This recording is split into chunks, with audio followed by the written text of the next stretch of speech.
কি জেনজি আন্দোলনে গোটা বিজেপি পার্টি ভয় পেয়েছে। বিজেপি পার্টি ভয় পাওয়া মানে আরএসএস, বিশ্ব হিন্দু পরিষদ সকলেই ভয় পেয়েছে।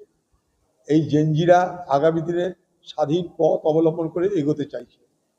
এই জেনজিদের আন্দোলনের কাছে ভারতবর্ষের এই শক্তিশালী সরকার, বিশ্বগুরু, তাকে মাথা নিচু করতে হয়েছে, ধর্মেন্দ্র প্রধানকে সরাতে হয়েছে। স্বাভাবিকভাবেই টনক নড়ে গেছে গোটা আরএসএস দলের। বিজেপি পার্টির সঙ্গে আরএসএস সকলেরই টনক নড়ে গেছে। তাই এগুলো কতগুলো নতুন করে এই ব্যাপারটাকে আরও লঘু করে আমরাও তোমাদের সঙ্গে আছি, আরএসএসও তোমাদের সঙ্গে আছে, এটা প্রমাণ করাতে আজকে মোহন ভাগবতকে ময়দানে নামতে হচ্ছে। মোহন ভাগবত তার রাজনীতিতে কখনো আরএসএসের পরিচালক হিসেবে কখনো কোনো যুবকদের সঙ্গে, অল্প বয়সী ছেলে মেয়েদের সঙ্গে আলোচনার কথা ভেবেছিলেন কি? আজ কেন ভাবতে হচ্ছে? কারণ জেনজিরা তাকে ভাবতে বাধ্য করেছে।